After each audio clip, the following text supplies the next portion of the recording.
Boa tarde a todos. É um prazer imenso estar aqui na tarde de hoje, né, 17 horas, para debater economia, não é? Eu sou Terezinha Ferreira, sou economista, sou conselheira federal e vice-presidente do Conselho Regional de Economia do Piauí.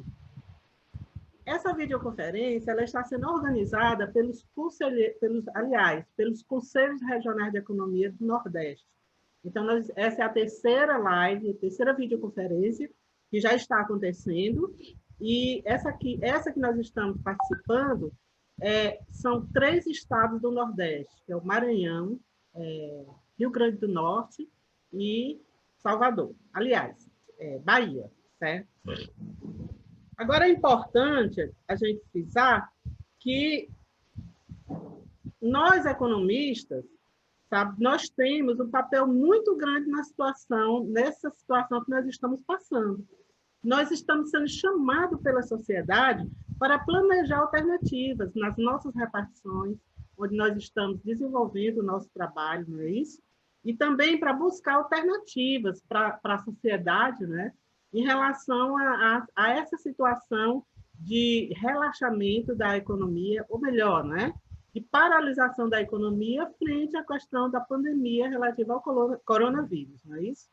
Então, hoje, nós vivemos um mundo, nossa situação é extremamente delicada. Por quê? Porque nós estamos sendo obrigados a construir um novo normal. Então, esse novo normal passa por mudança de comportamento, se reinventar na economia, certo? E também, e nós sabemos que no Nordeste, a reinvenção é extremamente complicada. Por quê? Porque o Nordeste, historicamente, é uma região que tem problemas estruturais e conjunturais, não é? Nós temos problema de concentração de renda, nós temos problema de alguns estados e municípios tem uma economia fragilizada. Então, tendo em vista a pandemia, isso se torna mais complexo ainda, a gente entender esse novo contexto, esse novo normal, e como é que a economia, a partir do momento que começar a flexibilização, ela vai se comportar, não é isso? Então, nós temos algumas perguntas que devemos responder, nós, economistas, principalmente. Quais as consequências para o Nordeste? Como podemos sair dessa crise? Que atividades têm maior efeito na economia, que a gente possa estar impulsionando? Quais atividades têm maior efeito multiplicador para alavancar outras atividades econômicas? Então, nessa conferência, nós vamos tratar desse tema, conjuntura econômica regional, análise atual e tendência pós-Covid. Nós temos como palestrantes 3 economistas que têm um perfil maravilhoso.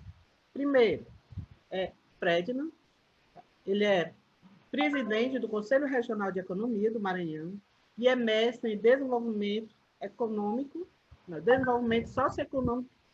Não é isso, Fred?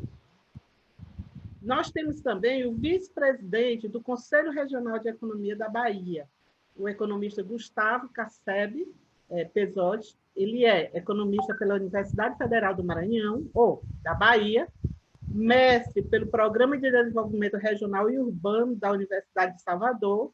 Desde 2009, é diretor de Indicadores e Estatísticos da Superintendência de Estudos Econômicos e Sociais da Bahia, SEI.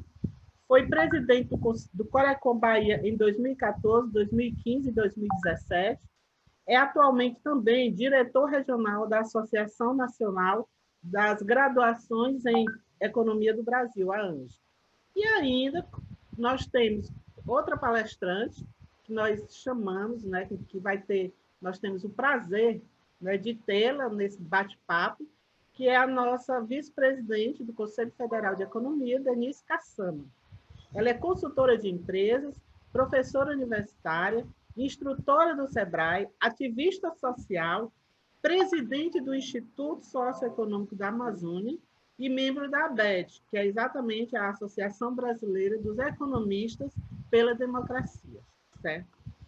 Então, começando o nosso debate, com a palavra, o nosso economista Fredman Bezerra. É com você, Fredman. Olá, Primeiramente, quero agradecer ao COFECON, né, dando o nome da nossa vice-presidente, a Denise, né, que representa aqui o COFECON, e a região norte, né. Quero também cumprimentar aqui os conselheiros federais que tiveram essa iniciativa, né, junto com os conselhos do Nordeste, de organizar essas lives, né. Então, cumprimentar a Terezinha aqui, nossa conselheira federal aqui também do Piauí, nossa vizinha, né, nesse início. E agradecer, né, a todos que estão aqui nos assistindo, que eu acho que é um momento muito importante para a gente fazer essa discussão.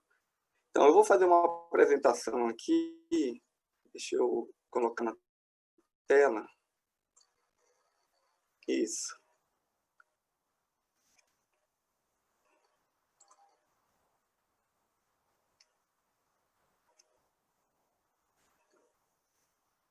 A apresentação está aparecendo para todo mundo? Tá, né? Então, primeiro dado sobre a Covid, né, a nível mundial, né, que é uma pandemia que afeta todos os países, né? Nós temos hoje mais de 5,5 milhões de casos confirmados, aproximadamente 350 mil óbitos, né? E o Brasil já figura como o segundo país, né, em número de casos, já se aproximando dos 400 mil, né? Com uma soma já de mais de 24 mil mortos, né? Então, só nas últimas 24 horas, né, que fecharam ontem, foram mais de 1.000 óbitos, né, 1.039 óbitos. Então, a gente tem aqui São Paulo, né, se destacando, né, nessa curva, e Rio de Janeiro, Ceará e outros estados também com uma dificuldade muito grande, né, já no enfrentamento à pandemia, né. Importante lembrar, né, que eu acho que um dos fatores aceleradores, né, da pandemia no Brasil foi, de fato, né, a falta de coordenação política, né, entre os entes federativos, né, o governo federal, com os estados, ter uma estratégia conjunta, única, né, tipo a questão do controle dos aeroportos, que demorou muito, né, para ter medidas mais efetivas, desde o mês de fevereiro já deveria ter tomado essas medidas, então a gente acabou tendo o espalhamento, né, muito rápido pelo nosso território dessa doença. Então, nesse gráfico eu quero colocar o que eu acredito que é o ponto central, né, da pandemia, que é a questão da letalidade, né? Então, o foco tem que ser salvar vidas, né? Então, a gente não pode pensar na economia sem pensar primeiro na vida das pessoas, né? As vidas que estão sendo perdidas. Então, a gente tem uma situação já com um nível de letalidade muito grande no Rio, no Pará, Pernambuco, São Paulo, Ceará, né? E outros estados também já com essa curva crescendo, né, a letalidade, né? Então, acima de 5% temos vários estados com um nível bem grande de letalidade. Então, aqui no Maranhão, a gente destaca duas questões centrais, né?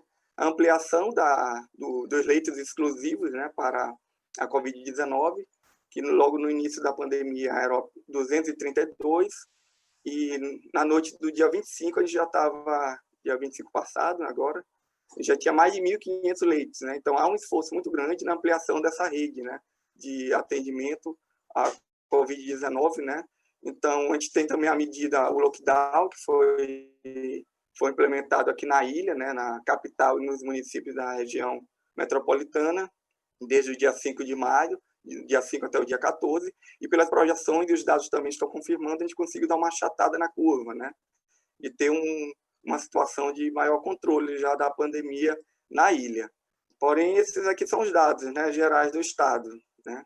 Então, a gente percebe que nesse quadrado aqui do dia 5 ao dia 14, a gente conseguiu manter uma certa estabilidade, que também se manteve até a semana posterior. Mas depois a gente teve uma aceleração muito considerável, né, a nível estadual, né. Aí eu quero chamar a atenção para um fato que eu acho que, para além das autoridades públicas, a gente tem uma questão social muito forte, cultural, né. Então, a gente tem muita dificuldade na questão do controle da pandemia também por conta das pessoas, né. Então, o que a gente viu aqui em São Luís, nas vésperas do lockdown, foi algo absurdo, né. Filas de carros saindo da cidade, porque foi anunciado no lockdown, né, o bloqueio total. Então, está muito claro que essa saída das pessoas da capital, as classes médias, e, né, saindo tudo para o interior do estado, foi um fator determinante na propagação da doença pelo interior do estado, pela região continental, né? Então, a gente vê nesse outro gráfico aqui, que lá no dia 1º de maio, 82% dos casos estavam todos na ilha, e só 17% no interior do estado. E agora a gente já está num nível aqui, ontem, com mais de 60% já de casos no interior. Então, a aceleração, hoje, o foco da epidemia é no continente. Então, a gente tem essa questão das pessoas que por motivos diversos, eu coloco muito a questão cultural mesmo, cometeram esse absurdo, né? De ir para o interior porque achavam que iam ficar presos dentro de casa, etc. Então, isso foi algo que eu acho que eu quero chamar a atenção, porque isso criou uma situação bem complicada, né, para os próximos dias aqui no Maranhão e os próximos meses ainda.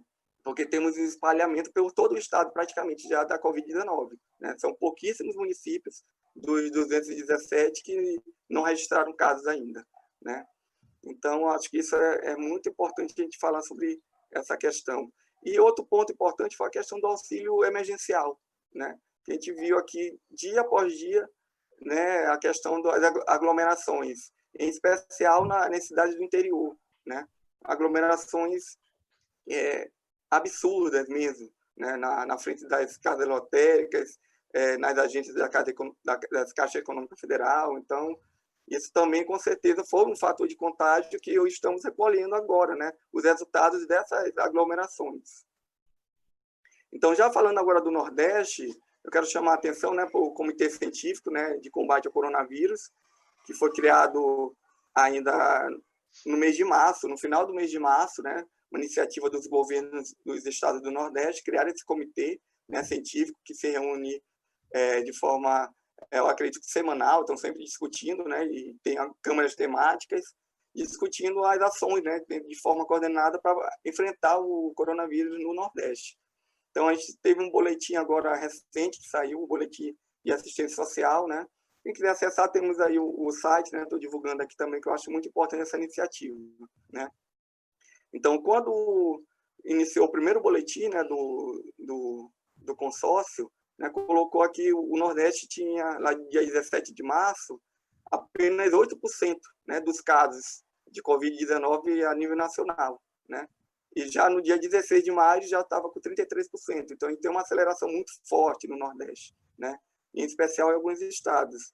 Então, acho que essas iniciativas de coordenação, né, entre os governos estaduais é fundamental e é necessária, né? E eu vejo com bons olhos essa integração entre os governos. Mas vamos falar agora sobre economia, né? Então, a gente tem os dados da PNAD, né, que do primeiro trimestre de 2020, né, que são dados que mostram aí, ainda não mostram o impacto, né, do coronavírus, né, mas mostra que a gente tinha 12,2%, né, de desocupação, e a gente tem que somar também aí os 4% de desalento, né, de desalentados também. Então, a gente tem um nível grande de desocupação, mas quando a gente coloca aqui a nível regional, aí a gente tem um problema, né? A gente, aqui no Nordeste, a gente vê uma desigualdade muito forte, né, nesses dados, né? Então, acho que a gente tem que falar de desigualdade regional.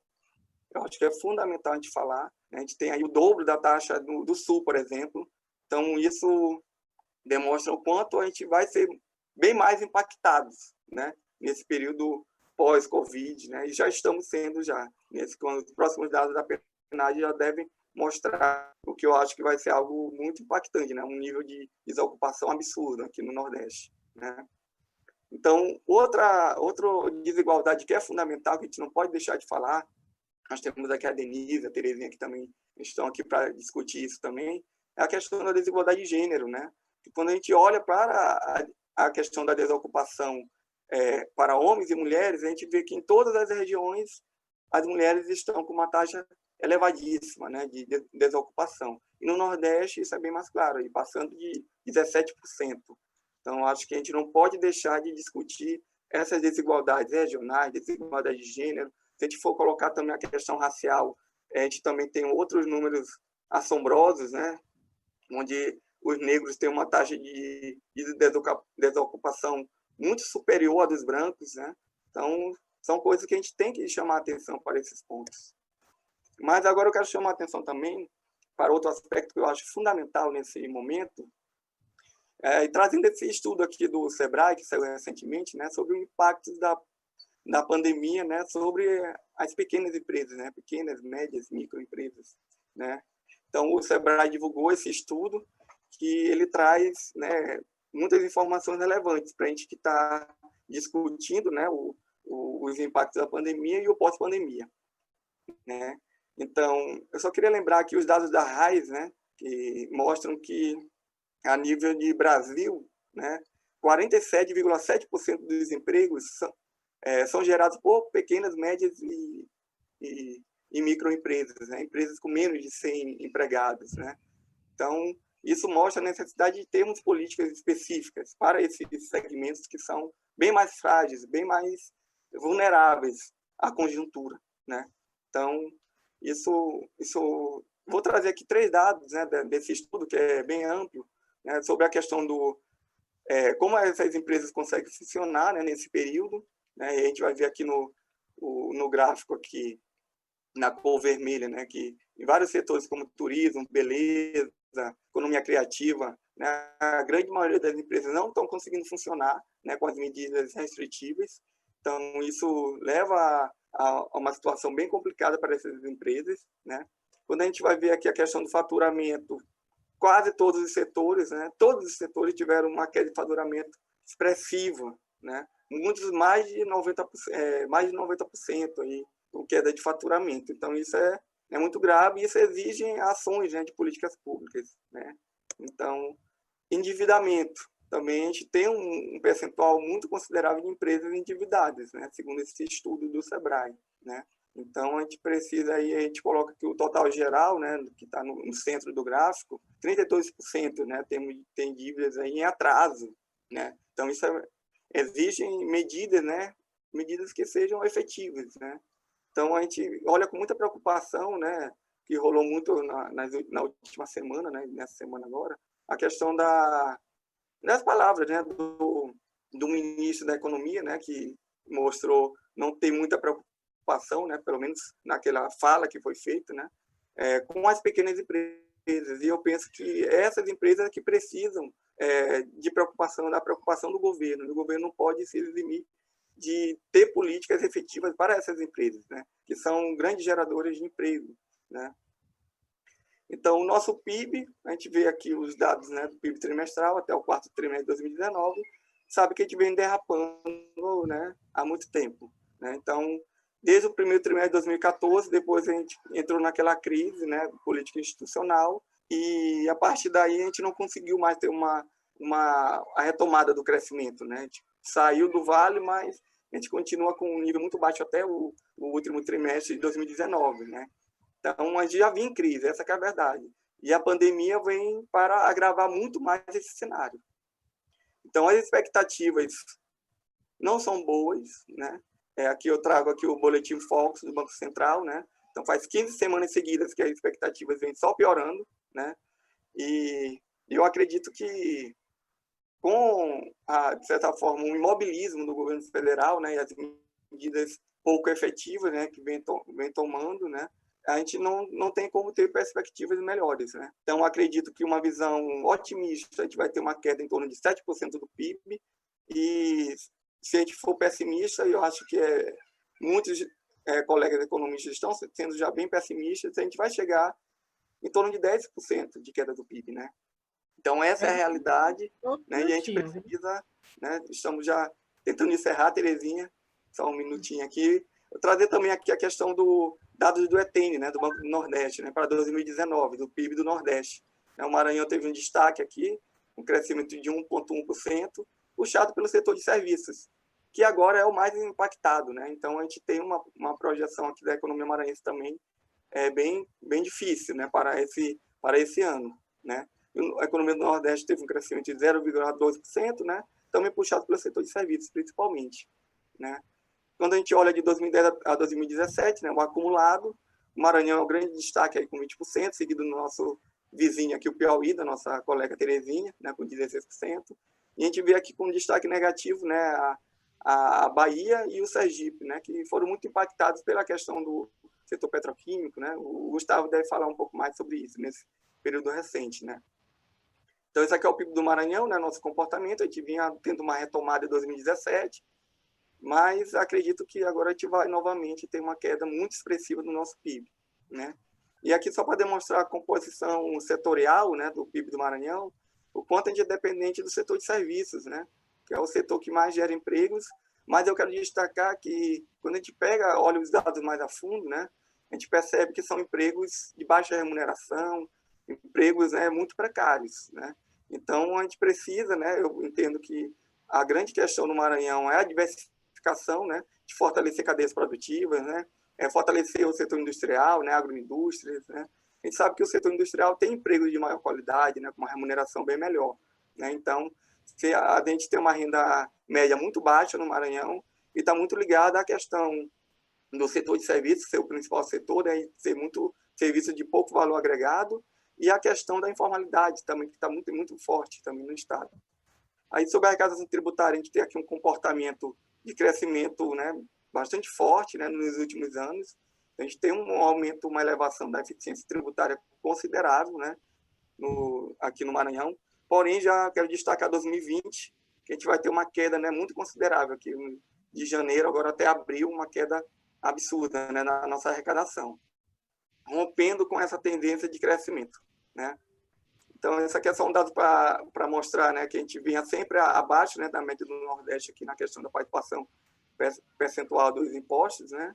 E a gente voltou a se aproximar, conforme o gráfico, né, 2011 e 2012, a gente se aproximou aqui da média do Nordeste, e agora voltamos a se aproximar agora de 2017, né? Então, outro dado importante, né, por conta da questão da saúde, foi que após a emenda 95, a gente teve uma queda no repasse, né, para o SUS, né, aqui no Maranhão, né, no 2018 e 2019. Então, isso mostra que a gente tinha uma situação já bem difícil para a saúde pública, né? Então, dados do IBGE mostram que a gente, Norte e Nordeste, né, todos os estados, têm uma dependência muito forte desse setor público, né? O setor hospitalar público, né, com mais de 80% aqui no Norte, e o Nordeste 79,9%, né? Dependência aqui do SUS, né, o que exige um investimento muito forte do setor público. Aí, só para fechar, né, depois vai ter ainda o debate, falar aqui sobre o PLP 39, né, que é auxílio aos estados e municípios, né, que eu considero fundamental, né, e concordo com uma nota técnica do Instituto de Economia da UFRJ, que também publicou recentemente, fazendo essa discussão, né, de forma bem técnica, né, o porquê os estados precisam, sim, de um auxílio emergencial, né, para manter os serviços públicos funcionando, né, nesse ambiente atual, né. E lembrar que hoje é o último dia, né, para o presidente vetar ou sancionar, né, esse PLP, né. Então, espero que até o fim do dia ele sancione, e espero muito que não tenha vetos, apesar de acreditar que vai ter vários vetos, né, nesse projeto.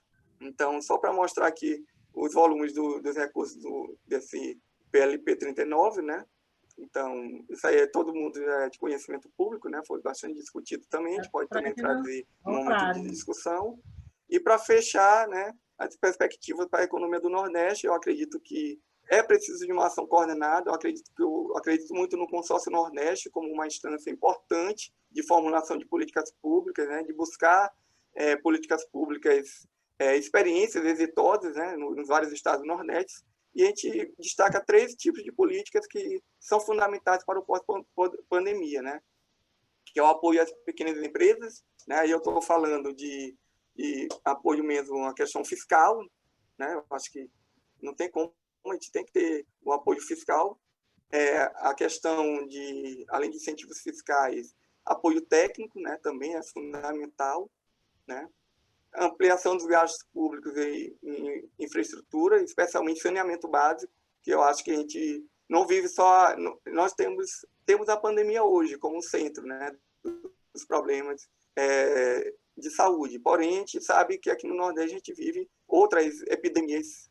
né, do século XIX ainda, por conta da falta de saneamento básico. Então, eu acho que é fundamental de buscar fontes de financiamento para obras de infraestrutura, especialmente saneamento básico. E programas de segurança alimentar e nutricional com enfoque produtivo, né? Temos exemplos aí do PAA, várias experiências exitosas, muito estudadas, muito discutidas, que a gente pode potencializar nesse momento, né? Então é isso, acho que meu tempo já encerrou, né, Terezinha? Errou, Fregna, mas assim, sua apresentação foi maravilhosa, muitas informações que nós, depois que o Ricardo Valério e o Gustavo apresentarem, nós vamos fazer um belo debate, com certeza. Muito rica a sua apresentação. Agora, passo a palavra para o Ricardo Valério. Aliás, Ricardo, eu peço até desculpa, porque anteriormente eu apresentei o Maranhão, apresentei a Bahia e passei para a Denise. Mas quem está apresentando, quem vai apresentar, né, a parte relativa ao Rio Grande do Norte, é o Ricardo Valério, que é o vice-presidente, aliás, é o presidente do Conselho Regional de Economia do Rio Grande do Norte. É com você a palavra, Ricardo. Boa noite já a todos e tudo, um prazer enorme estar com todos vocês nessa live, né? Antes de mais nada, eu gostaria de saudar o nosso companheiro de bancada, parabenizar ao companheiro Fredman pela belíssima exposição que ele fez, né? Toda devidamente com gráficos, vai me poupar, inclusive, de fazer algumas considerações a nível nacional, porque de forma muito apropriada ele já colocou, né? Saudar ao vice-presidente do Corecon da Bahia, o nosso companheiro Gustavo, que já é um craque nas lives e tudo, sempre participa. Né? A minha companheira estimada, amiga Terezinha, que eu tenho um carinho enorme por ela, né? Minha companheira aqui do Piauí, conselheira federal. Né? Não podemos deixar de fazer uma saudação toda especial à nossa querida e muito estimada, mais do peito mesmo, como todos vocês, né? A nossa amiga Denise, mas ela é o concurso lá no Cofecon, com toda certeza, né? Pelo trabalho magnífico que ela vem fazendo, a pessoa dedicadíssima, notadamente muito focada na questão da educação, valorizando, ela que conduz com a forma muito incomum a grande gincana que é feita com os alunos, onde a gente mobiliza os estudantes de todo o Brasil e que é responsável por dar carga desses estudantes a quererem estar participando do curso de economia, fora as outras coisas que ela faz, no Quero Ser Economista, no Prêmio Brasil de Economia, de forma que se eu fosse continuar falando sobre Denise, ia acabar meu tempo, porque ela realmente é uma pessoa magnífica, vice-presidente do nosso Cofecon, e o mais importante é a presença e a força das mulheres, né, que chegou à vice-presidência, a nossa companheira Bianca havia chegado também à vice-presidência em períodos anteriores, a Denise agora chega com força total como nossa vice-presidente, e eu, quando falo nas mulheres, falo com um carinho muito grande, porque foi aqui no CINS do Rio Grande do Norte, em 2016, que a gente abriu o primeiro trabalho do Grupo das Mulheres, onde vocês tiveram uma mesa, uma bancada inteira para tratar do assunto, que passou a ser inserido daí por diante dos CINS do restante do Brasil. Mas antes de a gente falar em si, na nossa temática, eu acredito que nós temos que primeiro, antes de mostrar o momento atual e as perspectivas futuras, a gente não pode deixar de falar um pouco dos antecedentes do nosso Estado, para a gente poder ter uma compreensão como a gente chegou ao momento atual, já provocado de forma mais acentuada pela pandemia. Mas eu faço uma crítica muito forte aos últimos 50 anos de gestão do Estado do Rio Grande do Norte. Eu acho que o último governador do Estado que foi incomum nos últimos tempos, tirado agora a governadora Fátima, que já começou a tentar fazer um trabalho de planejamento, mas os governos anteriores, salvo o falecido ex-governador Cortez Pereira, não pensaram, não planejaram o Rio Grande do Norte. O Rio Grande do Norte sempre teve um desenvolvimento extremamente voltado, concentrado na área metropolitana de Natal, com raras exceções passado também pelo município de Mossoró, pela força do petróleo e pelo nosso agreste, tirado algumas questões pontuais que nós passamos pela área do minério em Currais Novos, o ciclo do algodão que dominou os anos 80, notadamente o desenvolvimento sempre caminhou de forma muito errônea, com pouco planejamento e muito voltado na área metropolitana.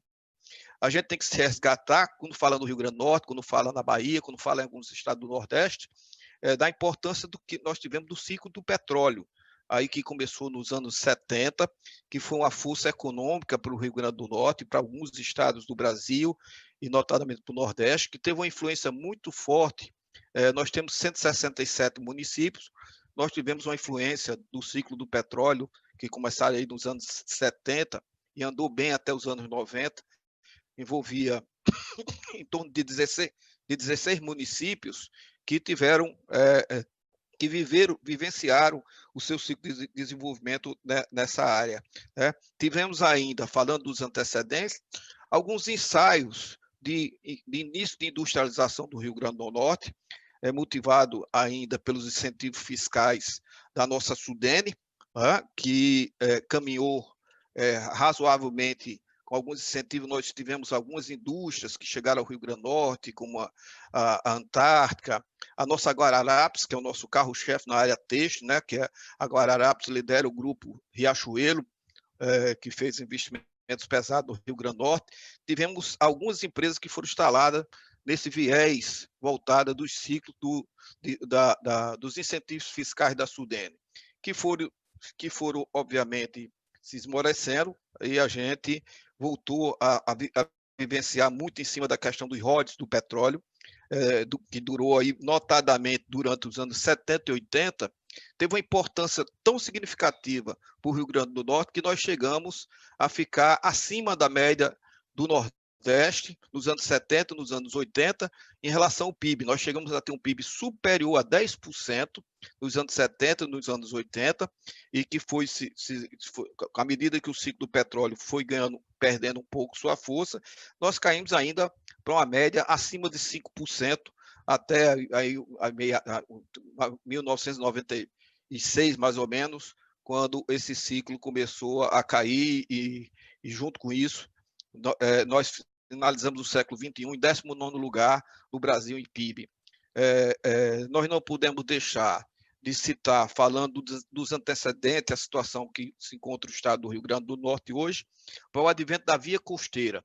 A via costeira foi um recorte que teve na área do litoral do Rio Grande do Norte, um pouco mais de 10 quilômetros, que corta as praias do centro da cidade a Ponta Negra, ao qual a gente pôde realizar o nosso Cincel em Ponta Negra, vocês se lembram.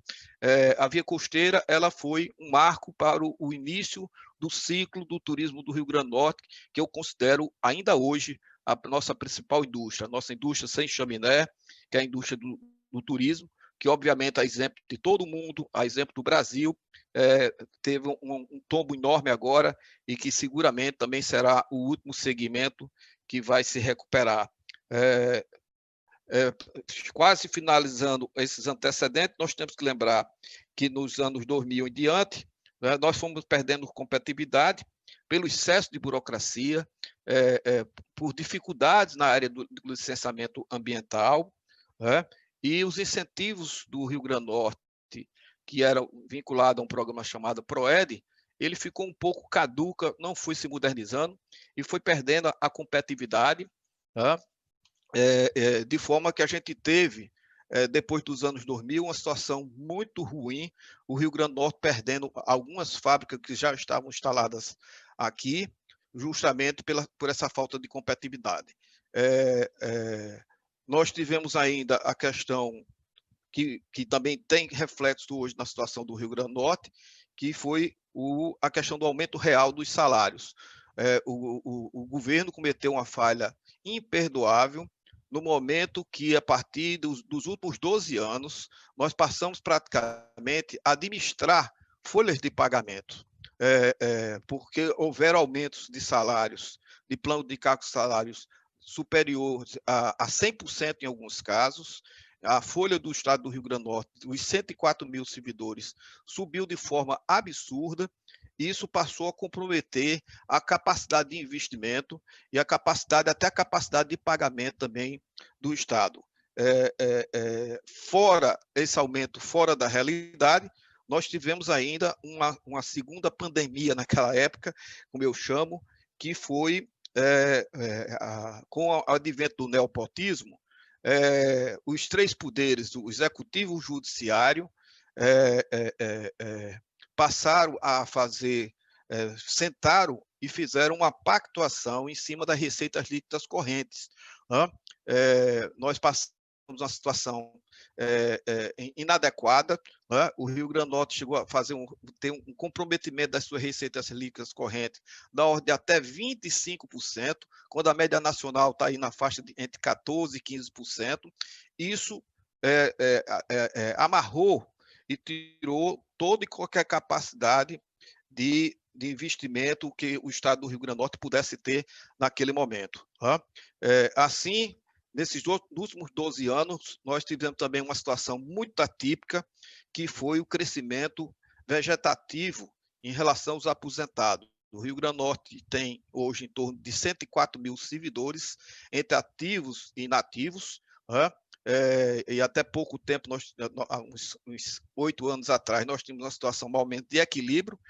Vocês sabem que o ideal é a gente ter um ativo para 4 inativos, e hoje a gente está praticamente na situação de 1 para 1. Praticamente nós temos hoje 54 mil servidores pensionistas e aposentados, e 50 e poucos mil na ativa. Essa conta não fecha, não bate, tá?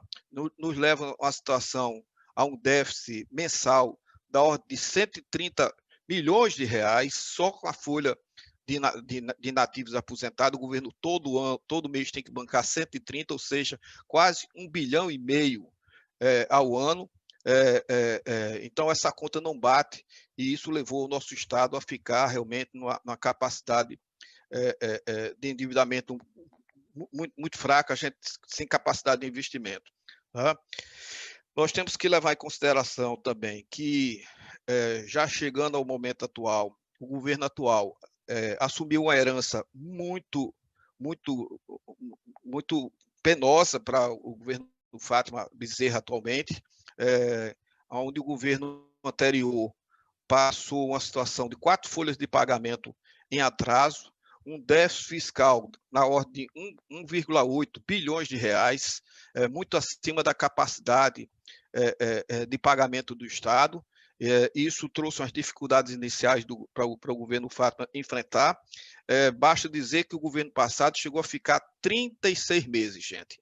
36 meses pagando os salários sempre atrasado. Pagava um mês, ficava 1, 2 meses dentro, assim por diante, até chegar à situação de passar o governo passado para esse governo, chegou a passar a situação de 4 meses, inclusive 2 meses, o 13º salário de 2017 e de 2018 em atraso, de forma que ficou mais de 1 bilhão de reais para o governo atual assumir esse quadro caótico. Tá? O que nós temos que verificar é que o governo atual passou a avançar, e a gente chega no momento atual, né, com muita responsabilidade, em cima de um tripé. O governo não se preocupou somente com a parte de resolver o déficit fiscal enorme que nós tínhamos de 1 bilhão e 800 milhões de atraso, não. O governo passou a ter o seu foco em fazer a sua reestruturação do seu déficit fiscal, mas passou também a ter a visão de fazer um ajuste de inclusão social. O Estado passou a ter vários programas que se limitavam antes ao programa do leite e ao programa do Restaurantes Populares. Hoje nós temos vários outros programas de inclusão social que já estão em andamento. E fechando o tripé, como eu disse, o governo trabalha no tripé do ajuste fiscal, da inclusão social e do crescimento econômico. Essa era a vertente que passou-se o primeiro ano do governo passado, onde o governo conseguiu equilibrar as contas, passou a pagar os salários dos servidores rigorosamente em dia, os fornecedores também passaram a ter um pagamento mais atualizado, com raras exceções, os atrasos muito pouco. Houve um avanço significativo diante do grau de dificuldade.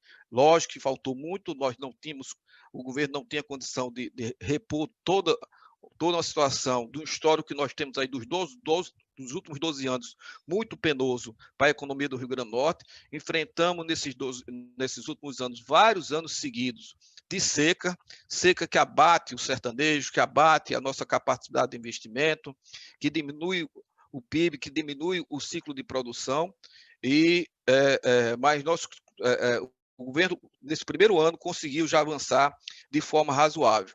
E em que foi que o governo avançou e que nós vamos ter que colocar isso como viés para a gente continuar essa estimativa agora pós-Covid, né? Em relação ao ajuste fiscal, o governo trabalhou notadamente a redução de suas despesas, obviamente, passou a ter um controle muito... Estou terminando já está caminhando. O governo passou a ter um ajuste fiscal muito forte em cima de suas despesas e procurando melhorar a sua máquina de arrecadação, tendo avançado de forma bem satisfatória. Nós estamos traçando um novo marco regulamentário do gás, um novo marco regulamentário também para fazer as concessões públicas e privadas, que é necessário não só para o Rio Grande do Norte, mas necessário para todo o Brasil, para a gente recuperar a nossa capacidade de investimento. E nós fizemos uma atualização muito importante, que foi do antigo PROAD, passou a ser PROED, um programa muito mais moderno, mais conceituado, com a situação de competitividade para todo o Nordeste, e já tínhamos começado a atrair já algumas indústrias para o Rio Grande do Norte, quando fomos atropelados aí pela situação da pandemia. Mas temos certeza que nós vamos voltar à situação e o turismo, como até hoje pela manhã a nossa companheira Terezinha está dizendo, o grande foco do Nordeste, um dos grandes focos, nós temos a parte de energia, que nós temos autonomia em gás, somos o maior produtor de energia eólica do Brasil. Nós podemos recuperar a parte do petróleo, já que agora a Petrobras está saindo e vamos começar a privatização com algumas pequenas empresas, e o turismo, para mim, é a bola da vez. O mundo todo mudou. O novo normal não é mais você viajar para o exterior, o novo normal é você fazer o turismo mais doméstico, o turismo regional vai ganhar uma expressividade grande. Nós aqui do Nordeste temos uma vantagem competitiva grande, né? E com toda certeza nós temos que apenas melhorar o turismo, a qualidade da recepção, nós temos que interiorizar o turismo também, deixando só de ser o turismo de sol e praia, e também você levar para algumas contemplações pelo interior de cada estado do Nordeste, que eu tenho absoluta certeza que pela porta do turismo, certamente será a grande oportunidade que o nosso Nordeste brasileiro tem para a gente se recuperar no período pós-pandemia. Como o nosso tempo está já finalizado praticamente, nós vamos parar por aqui e deixar para a gente fazer novos complementos durante os nossos debates e as falas seguintes. Muito obrigado a todos. Muito boas as colocações, Ricardo. Inclusive, em relação à mulher, a mulher, nesse período de isolamento social, ela vem enfrentando vários problemas. Aumentou a questão... Hoje, inclusive, é o dia, em relação, se eu não me engano, é o dia contra a violência contra a mulher. Aumentou os casos de violência doméstica com o isolamento social. Inclusive, ontem eu vi uma reportagem que também aumentou o número de divórcios também, sabe? A convivência entre as pessoas fizeram elas refletir um pouquinho mais, né? E também é muito importante a gente discutir o papel da mulher em relação ao mercado de trabalho. Você tocou num ponto que nós, economistas, que nós temos um grupo de trabalho relativo ao papel da mulher economista, a gente está trabalhando isso internamente, certo? Então, agora eu vou passar a palavra para o Gustavo, que é o vice-presidente do Conselho Regional da Bahia, para ele fazer a fala dele em relação às questões econômicas relativas ao Nordeste. Bom, então, Gustavo. Obrigado, Terezinha. Um bom fim de tarde a todos que nos escutam, que nos acompanham. Em primeiro lugar, eu queria cumprimentar a nossa bancada, formada por duas conselheiras federais de suma importância, né, para o desenvolvimento do COFECOM, a Terezinha, né, que além de conselheira federal é também vice-presidente, também como eu, que nesse ato representa aqui o presidente Marcelo Santos, né, que não pôde fazer esse momento em função única e exclusivamente de problema de conexão do local em que ele está isolado. Cumprimento aí a querida Denise, vice-presidente do COFECOM, os meus dois amigos do Maranhão, Fredinand, e do Rio Grande do Norte, o Ricardo, né? E dizer que assim é sempre muito complicado ser o último a falar, porque, né, você sabe que, no final das contas, muitas das informações foram repetidas. Então, eu preparei uma fala muito mais no modelo de discussão e muito menos de apresentação, né? E o meu argumento principal, Ricardo, Ferdinand, Denise, é que nós temos, Terezinha, é que nós temos um inimigo em comum. E esse inimigo que nós temos está longe de ser o coronavírus. É claro que o coronavírus trouxe uma reviravolta nas nossas economias, é claro que nós estamos estimando taxas de decrescimento da economia aí, que, a depender do espaço regional, pode gravitar entre um otimismo de 3, 3,5%, 4%, e um pessimismo de 7%. O Ferdinand chegou a dar 10%, acho que está muito negativo, mas, enfim, é o momento da gente fazer algumas estimativas. Mas eu acho, Ricardo, eu acho, Ferdinand, que o nosso principal inimigo é a baixa taxa de crescimento pela qual a região Nordeste, notadamente, eu destaco a Bahia, tem passado ao longo dos últimos anos. Esse baixo crescimento econômico ele se consubstancia num mercado de trabalho incapaz de atender, né, a demanda, né, ou seja, de trabalhadores, e, portanto, uma grande característica nossa, além do baixo crescimento econômico, é também a baixa ocupação no mercado de trabalho, né? Eu tive a curiosidade de investigar os dados da PNAD que o Ferdinand apresentou. E, Ferdinand, para minha surpresa, o teu estado, o Maranhão, tem 62% do seu mercado de trabalho na informalidade. Ricardo, o Rio Grande do Norte tem 60,5% do mercado de trabalho na informalidade e a Bahia 59,3%, quando a média do Brasil é 39% de informalidade. Ou seja, nós temos, além de taxas altas de desocupação, nós temos uma informalidade muito grande. A Bahia apresentou, no primeiro trimestre do ano, pela PNAD contínua também, uma taxa de desocupação de 18,7% da sua população economicamente ativa. É, de longe, o estado com o maior problema de desemprego. São 1.300.000 trabalhadores, né, da sua PEA que estão desocupados. Se nós somarmos os mais 778.000 trabalhadores desalentados, a gente está falando de, sem pandemia, a gente está falando de uma situação dificílima de ser mudada, de ser modificada. Então, o nosso grande problema nesse atual momento é que a gente não está falando apenas de uma baixa taxa de crescimento registrada em função de uma epidemia mundial, né, que vai provocar perdas de arrecadação, que vai provocar perdas setoriais, mas a gente está falando de um conjunto, de um espaço regional que tem apresentado uma baixa taxa de crescimento econômico e que também apresenta, pessoal, uma baixa taxa de participação na economia nacional. Se nós pegarmos um retrato das contas regionais do Brasil de 1995 e virmos até 2017, que é a última informação que o IBGE disponibiliza, vocês vão perceber que praticamente não há alteração na participação da região Nordeste em proporção ao PIB brasileiro, né? Ou seja, a despeito dos grandes investimentos que a gente tem recebido em nossos estados, a despeito do Maranhão ter recebido aí um aporte de investimentos industriais grandioso, que fez, Ferdinand, a tua economia crescer destacadamente em relação aos demais estados do Nordeste na primeira metade desse século, né, dessa segunda década do século XX. A despeito disso, a participação do Nordeste em proporção ao PIB nacional permanece praticamente inalterada. Isto significa claramente que tem gente crescendo mais que a gente. Isso significa claramente que a nossa taxa de formação bruta de capital fixo é insuficiente para uma dinamização da economia nordestina. Esse, ao meu ver, é o maior problema. Nossas economias são eminentemente pautadas em consumo das famílias e consumo da administração pública. Mais de 70% do PIB da Bahia é composto nesses dois vetores. O que significa, meus caros, que naquele momento áureo em que nós tínhamos políticas sociais, políticas de transferência de renda, aumento real de salário mínimo, nós fizemos a região Nordeste dar um salto de crescimento econômico muito além do que crescia os demais estados brasileiros. né?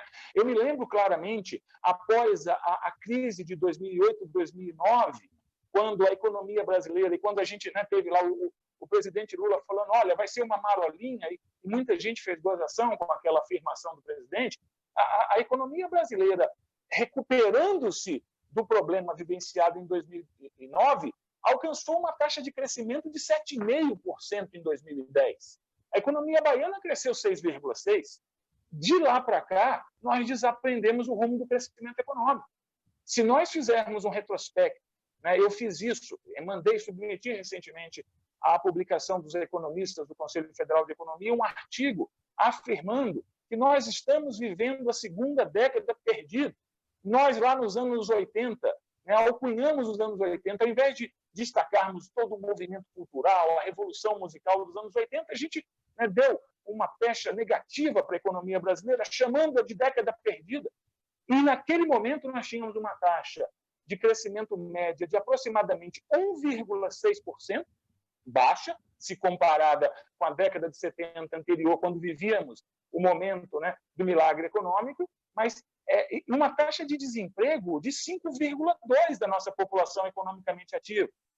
Agora, no período 2011-2020, tá, vamos colocar essa taxa, o Focus coloca, de 5% negativo, eu estou falando de 0% de taxa média entre 2011 e 2020. O problema é 2020? Não, muito pelo contrário. O problema é a evolução que aconteceu entre 2011 e 2019, de baixa taxa de formação bruta de capital fixo, de baixo crescimento, de baixas exportações, de uma política macroeconômica completamente equivocada que causou sérios desequilíbrios regionais, entre eles para toda a região Nordeste.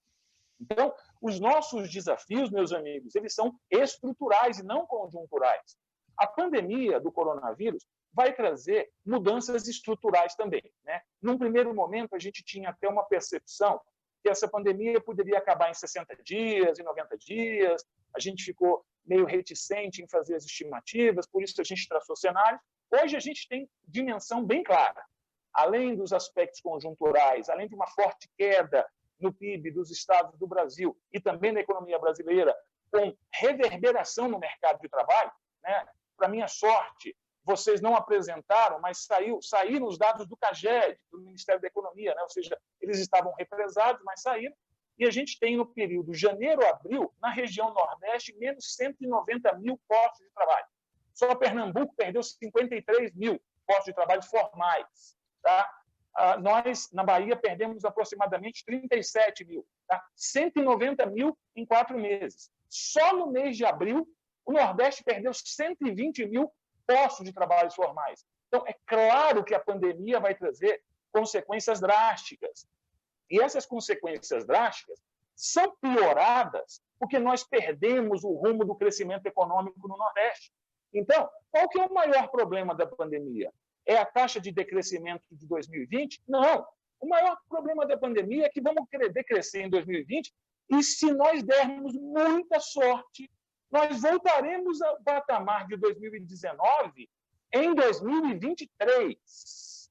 Como é que você fez isso, Gustavo? Peguei a taxa média de crescimento da economia nordestina entre 2011 e 2019 e disse: cresça assim novamente, Nordeste, e você só se recupera. Volta ao patamar de 2019 em 2023. Ou seja, Pessotti, você que acabou de submeter um artigo dizendo a nova década perdida vai ser surpreendido, porque nós vamos ter novamente uma outra década perdida, com reverberações muito mais sérias. Então, meus caros, nós temos esse problema sério, que é desaprender o rumo do crescimento econômico, que é ter um mercado de trabalho que não absorve mão de obra.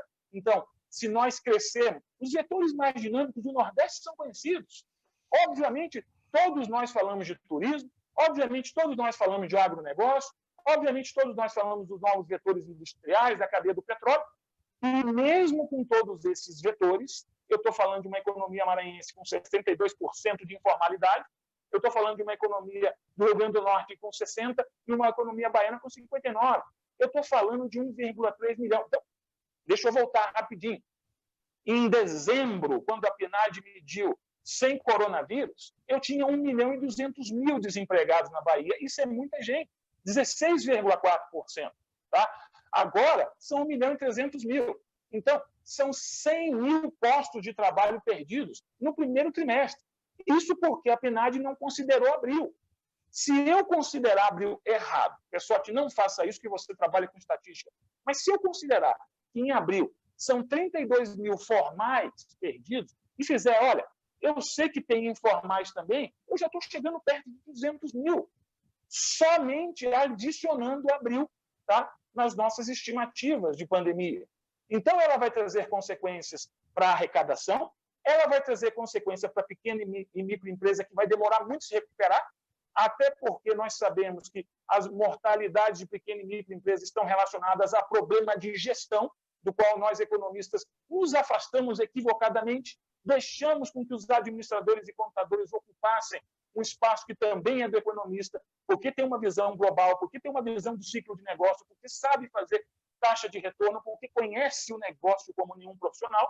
Tá? Então, muitas dessas empresas não tinham nenhum tipo de capacidade de sobrevivência sem uma gestão adequada. Então, nós temos problemas de todas as ordens. Tentar associar que a pandemia é a responsável...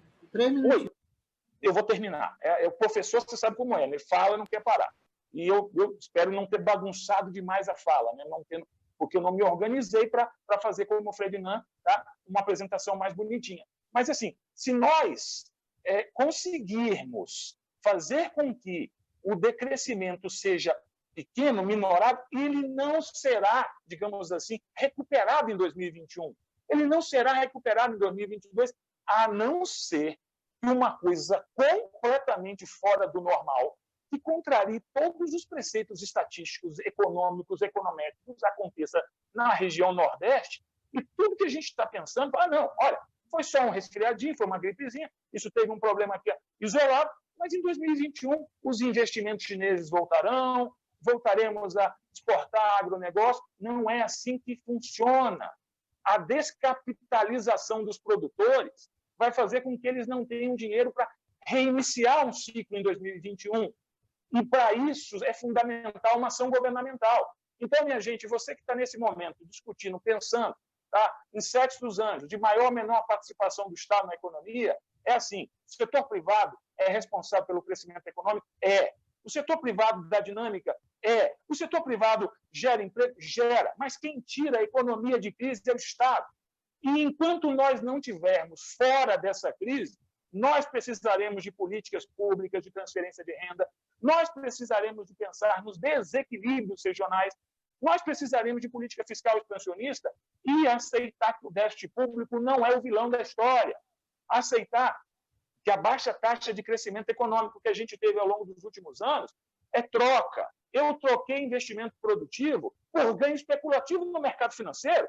É assim que a gente sobrevivia. Ou seja, por que eu vou fazer investimento produtivo, gastar burocracia, carga tributária, se eu coloco o meu dinheiro numa aplicação que rende taxas de juros mais altas do mundo? Nós trocamos um modelo inclusor de crescimento, de investimento, por um modelo rentista de especulações. Então, meus amigos, o meu receio é esse, é que nós temos uma bomba relógio nas nossas mãos e ela está longe de explodir. Ela vai trazer consequências, primeiro, porque nós estamos subestimando os números. Se você acha que você tem só esses casos que você está registrando, aqui na Bahia a gente fez um estudo, as estatísticas oficiais não dão conta de 15% do que está acontecendo. A pandemia vai continuar a se proliferar. E os protocolos não vão ser suficientes para evitar uma segunda onda de contaminações. Esse é o problema. É que agora a maior medida de economia do país agora é cuidar da saúde, é dar assistência social aos necessitados, é fazer com que as pessoas não morram de fome. E aí pensar depois no CNPJ, pensar depois na reativação das empresas, que nós, economistas, com certeza absoluta, sabemos como fazer. Então, é só contar com o apoio dos economistas, viu, senhor Paulo Guedes, viu, senhores profissionais, os economistas sabem, os economistas entendem de crise, os economistas já analisaram crises anteriores, e nós conseguimos, com o nosso receituário, fazer com que o país retome a sua ação, e que as empresas voltem a patamares anteriores. Isso vai envolver gestão, isso vai envolver recursos, isso vai envolver linha de crédito, isso vai envolver participação de governo estadual, federal e municipal. Se nós ficarmos com a picuinha, mas você é do Nordeste, eu sou do governo federal, discutindo sexo dos anjos, nós vamos colocar a região Nordeste num atraso econômico sem precedentes, com uma incapacidade de retomar o seu crescimento econômico, uma geração de enormes desempregos, né? Porque o 18,7% da Bahia vai virar 30%, minha gente. Se é 18,7% no primeiro trimestre, com certeza absoluta, março já foi acima de 20%, abril, maio, junho, eu vou estar falando de 30%. Então, gente, 15 minutos, é muito pouco, né? E, assim, eu peço desculpas por ter me alongado, mas espero que, digamos assim, que nós façamos desse momento um momento de reflexão, que nós entendemos o âmago da questão. Ele não é conjuntural, ele não é pontual, ele não está só associado à pandemia. Era isso. Bela apresentação, Gustavo. E você tem toda a razão. Quando a gente pensa no Nordeste, nós já estamos em crise econômica, não é isso? E com a pandemia, é claro que a crise aumentou. E para combater crise, no primeiro momento, a política neoliberal ela não consegue atingir, sabe, as necessidades da população. Por quê? Porque é preciso grandes investimentos e, principalmente, no lado social, que no Nordeste, isso aí é uma catástrofe. Se no Maranhão está do jeito que está, com os dados que o Ferdinand colocou, no Piauí também não é diferente. Nós temos, recebendo auxílio emergencial, mais de 70% da força de trabalho, sabe? A força formal e mais os desalentados, né? Os MEIs, né? Que não estão, e os informais. Então, realmente é uma situação que nós temos, como economista, refletir, né? E buscar alternativas. Mas eu também, mesmo com todos os indicadores que estão aí, eu acredito que a gente vai conseguir, eu não perco as esperanças, eu acredito que a gente tem condição de sair dessa. E eu acredito muito também no que o que o Ricardo colocou, não é? Uma das alternativas é realmente o turismo. O turismo ele pode mexer com a economia nordestina e principalmente a questão das eólicas aqui, né? E elas estão, eu sei que elas estão começando, mas elas também podem estar potencializando pelo menos um processo de retomada também. Agora vamos ouvir a nossa querida vice-presidente, Denise Cassama. É com você, Denise.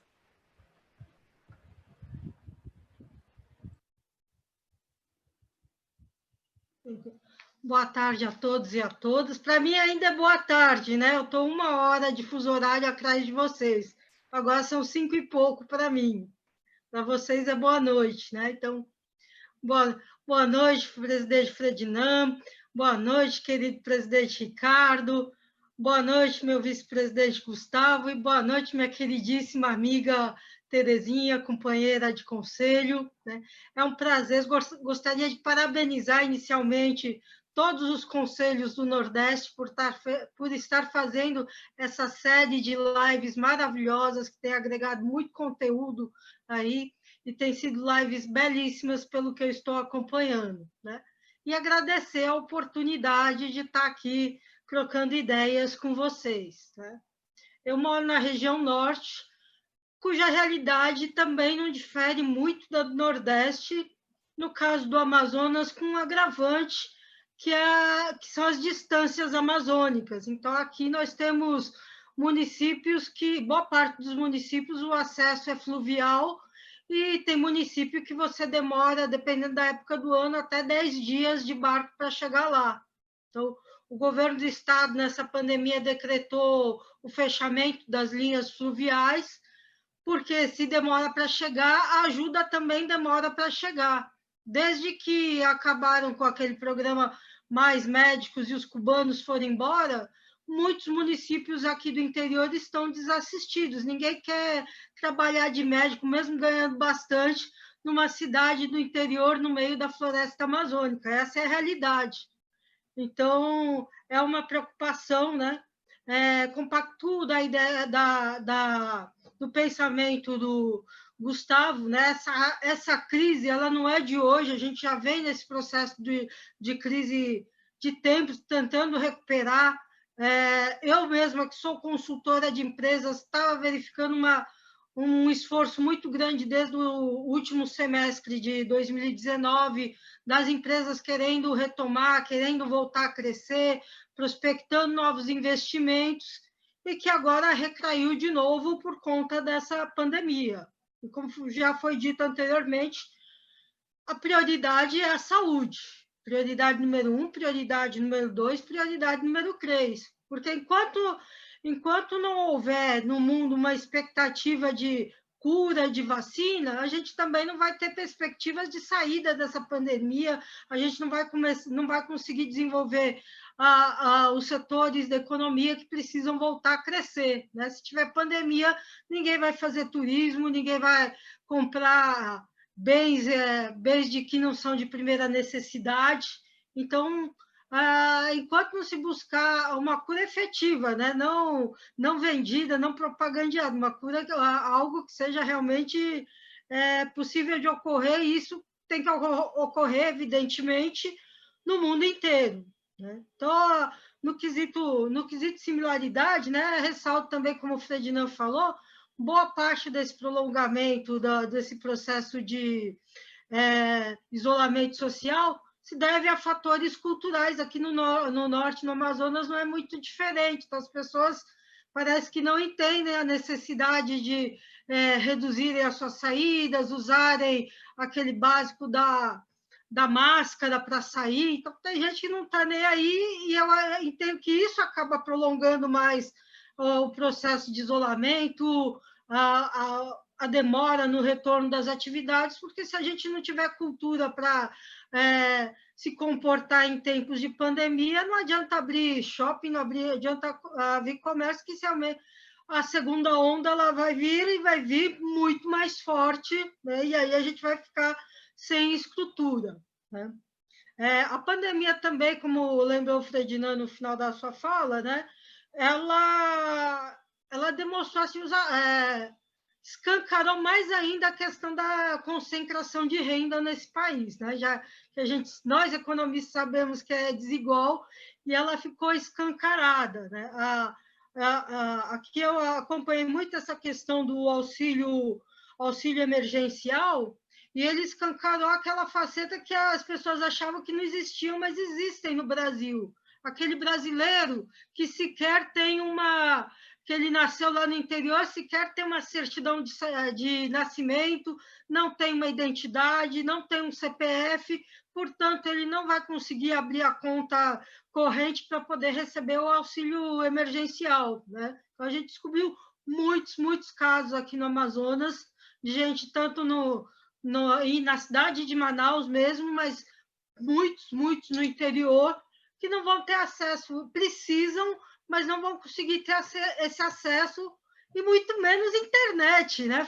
O governo fala, baixa o aplicativo, ainda tem brasileiro que não tem acesso a celular, a internet, e são esses que mais precisam desse auxílio emergencial. Então, e vão ficar, infelizmente, não existe uma alternativa, eles estão, até hoje, eles estão sem, né? Existem movimentos, campanhas para ajudar eles a buscar o CPF, a ter um registro, mas isso é um processo que não é lento, não é rápido nessa burocracia brasileira, né? Eu também tinha visto hoje os dados por acaso, eu também dei uma entrevista hoje sobre a questão do desemprego, né, tendo como base os dados do CAGED, né? Abril fechou com saldo negativo entre contratações e demissões.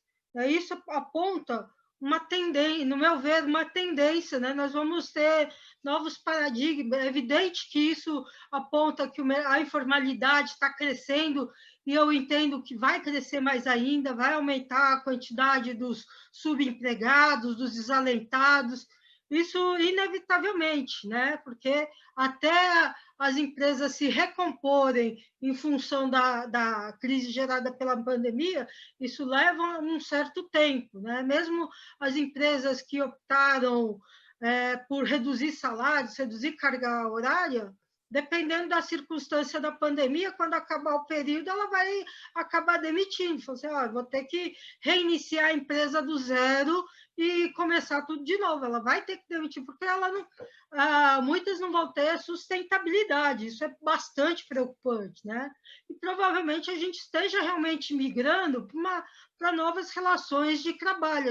Nós, enquanto economistas, não gostamos de falar isso, né? Falar de perda de direitos trabalhistas, né, de benefícios, mas, infelizmente, a gente está vivendo num momento atípico e limite, né? Então, nós estamos na beira de falar ou eu seguro seu emprego assim, ou eu não vou poder segurar, né? O empresário também, muitos, principalmente os pequenos e médios, que não são o foco da ajuda do governo, né? O nosso ministro já falou que quer ajudar os grandes. As pequenas e microempresas, elas vão chegar nessa situação limite que vão ter que tomar uma decisão com a sua equipe de funcionários, com o seu time, falar, time, nós temos que decidir, né? Por acaso, na universidade onde eu leciono, eles já reduziram o salário dos professores também. Falaram, estamos no limite, o pessoal não paga mensalidade, o dono da faculdade não tem como arcar com salários. E, nesse momento, o limite, a gente fala, ou aceita ou pede as contas, né? Então, eu como trabalhadora da educação, eu vou aguentar, vou ganhar menos, mas prefiro ganhar menos do que não ganhar nada, né? Então, essa situação está se espalhando por todo o país. Né? Denise. Tá certo. Então, eu queria só destacar, né, nesse papel dentro do processo de recuperação, como bem lembrou o Gustavo, nós economistas, eu acho que tanto atuantes na área pública quanto privada, nós temos um papel fundamental, porque nós detemos o conhecimento e as ferramentas para ajudar nesse processo de recomposição das empresas, das estruturas, plano de negócio, planejamento financeiro e todas as ferramentas mais que nós detemos através do conhecimento adquirido para contribuir de maior, de menor, não importa, de qualquer forma, né? Destaco também o papel da mulher economista, né? Então, quando eu falo da mulher economista, assim como numa roda de meninos, todo mundo é meio técnico de futebol, né? Todo mundo é metido a falar da seleção brasileira, tarará. A minha referência em economia é a mulher, é a mãe, né? Minha primeira referência como economista, mesmo sem ser, por isso eu digo que toda mãe, toda mulher do lar, ela é uma economista natural, porque é ela que administra o orçamento do lar, né? Eu tive uma infância pobre, mas eu não passei fome, porque a minha mãe é que administrava os recursos escassos e fazia sobrar para todos os filhos, não faltar nada, enfim, então, valorizar o papel da mulher nesse processo. A gente, queira ou não, me desculpem, meninos, nós temos uma sensibilidade diferenciada, né, Terezinha? Uma visão diferenciada, uma resiliência muito grande, e elas são extremamente importantes, assim como todos os colegas, nesse processo de recomposição pós-pandemia. É isso nesse limite de tempo. Pouco tempo. Obrigada. As palavras, Denise. Agora nós temos 15 minutos apenas para responder, não é? 2 minutos para cada um de vocês, certo? Não pode passar de 2, porque tem várias perguntas aqui. A primeira, Celso Pinto Mangabeira, que o coronavírus vai provocar graves danos à economia do Brasil é consensual. Como o debate trata da economia regional, quais os efeitos na Bahia, no Maranhão, no Rio Grande do Norte e com sérios problemas fiscais? É uma pergunta bem interessante, mas ela vai levar muito tempo para responder. Vocês, inclusive, podem depois responder para ele. Ou então, se quiserem falar agora nos 2 minutos, sem problema. Agora, a outra pergunta para o Fredman, o João Bosco, que está perguntando, Fredman. Aspectos sobre o consórcio Nordeste. Funcionará bem se adotar um comportamento de trégua em relação à guerra fiscal, ainda predominante na região, onde tudo corre para os 3 estados mais fortes. João Bosco, falo muito pouco em apoio do governo federal, mas o que o Consórcio Nordeste vem pensando em contribuir também para os micro e pequenas empresas e também para os autônomos, dentro de suas competências? O Bosco que está perguntando, não é? A Edivânia Moreira pergunta: os aspectos nefastos e impactos negativos da pandemia sabemos. Quais as alternativas para reverter tais problemas? Outra pergunta é da Edivânia. Deixa eu ver. Maria Aparecida Carneiro, ela pergunta para o Gustavo. Gustavo, como falar de formação bruta de capital fixo se importamos tudo da China? Você não acha que a indústria brasileira deve ser vista com mais realismo? O que é a indústria brasileira? É para o Gustavo. Maria Betânia Moraes de Mello, ela pergunta: reforma tributária justa com menos política de isenção fiscal. Não podemos abrir mão de receitas como estamos abrindo, além da concorrência desleal. Então, gente, foram perguntas das pessoas que estão nos assistindo, e vocês fiquem à vontade para responder aquela que achar que o tempo pode dar também, né? 2 minutinhos para cada um. Vamos, segue a sequência, Terezinha? Ou seja, Fred é o primeiro, depois Ricardo, depois eu? Pode ser, segue a frequência. Pode ser, legal. Pode ser, tá? Então, respondendo ao nosso colega Bosco, né, quero agradecer pela pergunta, Bosco. Então, sobre a questão do apoio às pequenas empresas, né, eu penso que tem que ter política fiscal, né, dos estados, né, direcionada a essas empresas. A questão das compras institucionais, eu acho que é um caminho a ser seguido. E tem que ter apoio técnico, tem que ter apoio à formalização das empresas, né? Como o Gustavo trouxe os dados sobre a informalidade, é muito grande, é muito relevante, né? Então é por aí. Mas sobre essa questão da guerra fiscal, eu concordo, Bosco. Eu acho que... Só que tem um porém, né? Desde o ano passado, se não me falha a memória, a gente teve o convênio 190 do CONFAZ, né, que é o Conselho de Política Fazendária, né, que reúne todos os estados, né, do Brasil, os secretários de Fazenda. E nesse convênio foi harmonizado a questão dos incentivos fiscais, né? Então, por exemplo, se o Piauí tinha, aqui que é o nosso vizinho aqui do Maranhão, tinha um benefício fiscal lá específico para o setor de pescado, por exemplo, né?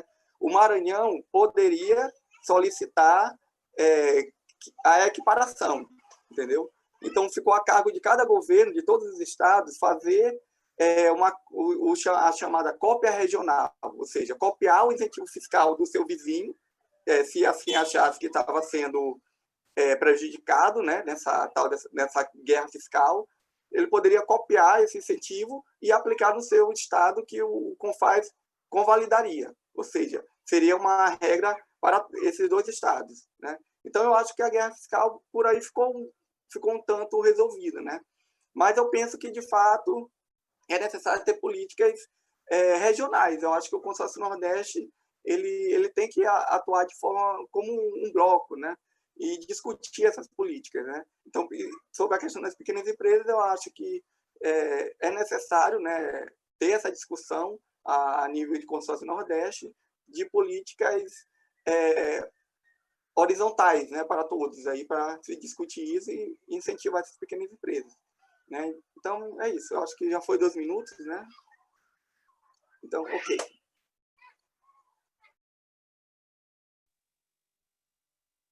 Ricardo, é você agora.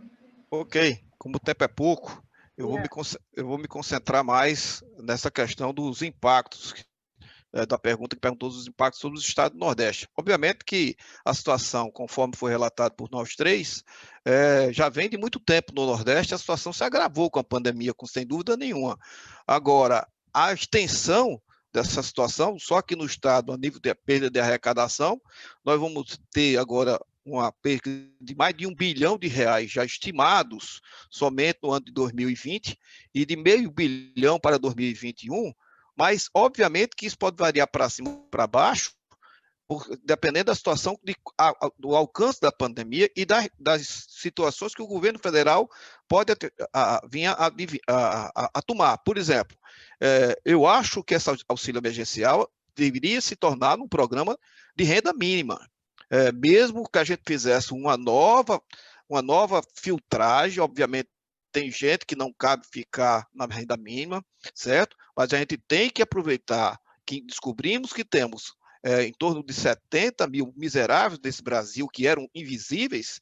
Eles podem passar a ter uma renda mínima, nem que o governo comece essa situação até o final do ano 2020, ainda que não seja no valor de R$600, que seja no valor menor, mas se o governo implantar uma renda mínima, a gente vai poder ter um impacto menor, principalmente para o Norte e Nordeste, que o volume de miseráveis é muito grande.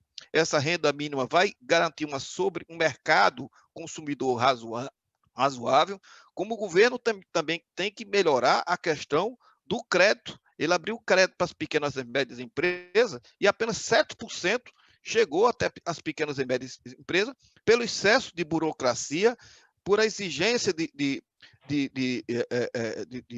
segurança reais, de garantia reais. Né? Agora o governo sinaliza aí 20 bilhões de reais pelo BNDES, de um fundo garantidor, para diminuir essa situação. Então, a extensão vai depender muito das ações, e eu peço e apelo a todo o Brasil e todos os economistas que a gente faça uma força-tarefa para a gente trabalhar muito nessa questão da renda mínima, para que a gente possa transformar o auxílio emergencial num programa permanente de renda mínima. A nível do Rio Grande do Norte, inclusive, nós temos um senador, Jean Paul Prats, que já, inclusive, entrou com essa proposição, e cada estado, eu acho que tem que buscar essa situação para a gente diminuir um pouco os impactos da pandemia, que é caótico para todos nós.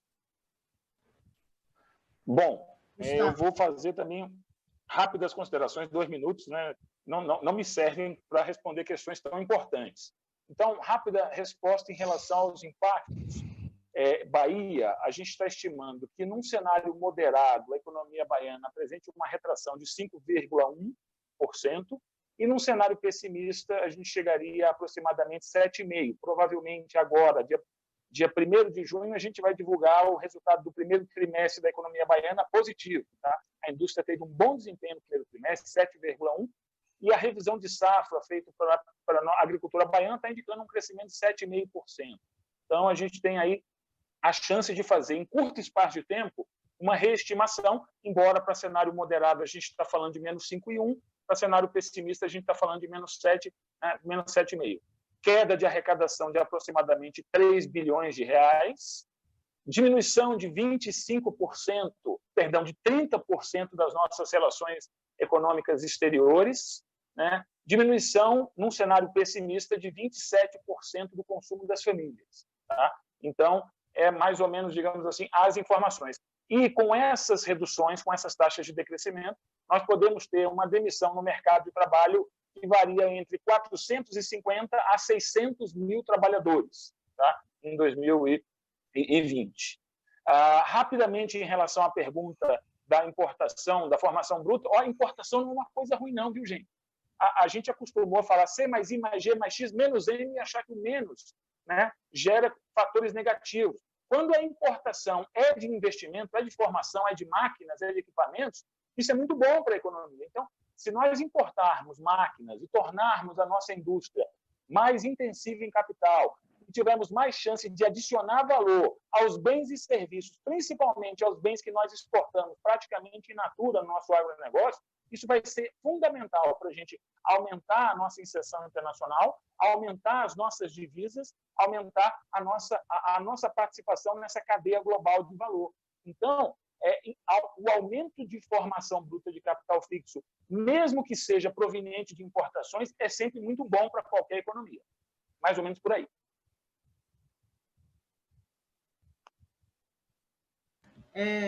Estamos agora encerrando. Ainda temos... Posso complementar? Perdão. Eu vou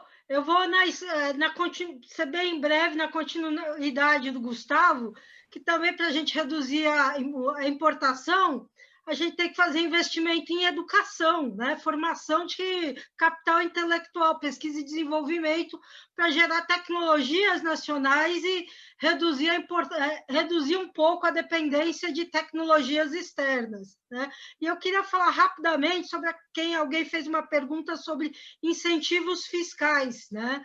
A gente tem uma ideia meio errada de que incentivo fiscal é uma redução, vai faltar para o governo, né? Mas os incentivos fiscais, lembrando que a Sudene, a exemplo da Sudã, que foram criadas por Celso Furtado, né? O incentivo ele demanda contrapartidas. Então, para eu poder receber incentivo fiscal, no caso da Sudene e da Sudã, que é a redução de 75% do imposto de renda sobre a atividade principal, eu tenho que ter contrapartida de geração de empregos, de adensamento de cadeias produtivas, agregação regional, investimentos fixos na região. Então, não é simplesmente o empresário deixar de pagar imposto, ele vai multiplicar, né? Aqui em Manaus, que a gente tem exemplo da Zona Franca de Manaus, né? Existem N estudos que mostram que a arrecadação aqui é muito maior do que a renúncia fiscal. Então, a gente tem que entender que é o momento de eu apoiar as empresas, eu como governo, apoiar, reduzir a carga tributária para que ele não demita, para que ele possa crescer, para que ele possa contratar e retomar o seu processo de crescimento. Obrigada. Sim. Chegamos ao final da nossa videoconferência, não é? Foram brilhantes as apresentações, mas nós temos ainda 2 minutinhos. Eu quero agradecer a participação de todos, as pessoas que estão nos ouvindo, não é isso? Nós tentamos, não é, colocar num pouco tempo num espaço de tempo muito curto, a situação que os nossos estados estão passando, que são mais coisas, não é, mais implicações na economia. E cada um de vocês agora podem se despedir, não é? E muito obrigada por vocês terem confiado a mim essa missão de moderar, não é? De fazer a moderação dessa videoconferência, tá? Um abraço. Cada um pode se despedir. Vamos fazer na mesma ordem, né? Mesma ordem. Vamos seguir na ordem. Né, agradecer o convite, a organização, ao nosso Conselho Federal, né? E ao nosso consórcio Nordeste, né, dos conselhos regionais, né, que a gente vem trabalhando, né, de forma consorciada também, os nossos conselhos regionais, a gente sempre dialoga muito e sempre busca trabalhar juntos, né? Então, acho que isso é fundamental para a gente fortalecer os conselhos, fortalecer a nossa profissão, né, de economista, a valorização do profissional economista. Então, eu só tenho a agradecer. Muito obrigado e até logo. Mas a gente tem um agradecimento todo especial à nossa Natália, certo? Que, inclusive, está equilibrando aqui, né? Tem 3 homens e 3 mulheres. Tá? Mas a gente agradecer de coração ao nosso Conselho Federal de Economia, o nosso consórcio Nordeste, né? Para a gente poder voltar a repetir essas lives futuramente, e dizer que o momento exige muita união, né? Que a gente quebra as vaidades políticas todas. O Brasil precisa se concentrar no inimigo comum, que é o vírus, acabar com as vaidades políticas para que a gente possa se concentrar no combate à pandemia e depois as brigas políticas ficam para outro momento. Agradecer realmente de coração a todos que nos assistiram nessa tarde e noite. Muito obrigado a todos. Bom, eu vou na mesma linha do Ricardo, né? Hoje, dia 27 de maio, a gente está comemorando aqui na Bahia o aniversário de 65 anos da Comissão de Planejamento Econômico, que foi fundada por Rômulo de Almeida, que é um dos maiores planejadores, né, da história da Bahia, seguramente, um dos grandes homens do Brasil. E eu acho que, assim, parabenizar muito a iniciativa do Conselho Federal, abrir espaço para as regiões é fundamental para a gente aumentar a nossa integração, as nossas informações a respeito, né, da pandemia e dos impactos regionais. E dizer isso, mais do que nunca, a gente precisa retomar o velho e bom planejamento. Pensar a visão de curto prazo, pensar a visão de médio prazo, pensar nas ações não só necessárias à retomada do crescimento econômico, mas, sobretudo, minha gente, voltar a falar de desenvolvimento. Desenvolvimento com inclusão, desenvolvimento econômico e social, pensar mais nas próximas gerações, pensar mais que o crescimento econômico não é suficiente para a inclusão de pessoas, não é suficiente para atender às necessidades da população. Então, economista não é só quem pensa em número. Economista também planeja os rumos do desenvolvimento do país. E eu acho que nós, conselheiros, presidentes, vice-presidentes, estamos dispostos a novamente atuar na vanguarda dessas discussões para a reativação econômica do país. O economista pensa no ser humano, acima de tudo, Gustavo. É você. É uma ciência social, né, Terezinha? É uma ciência social. Né? É isso aí.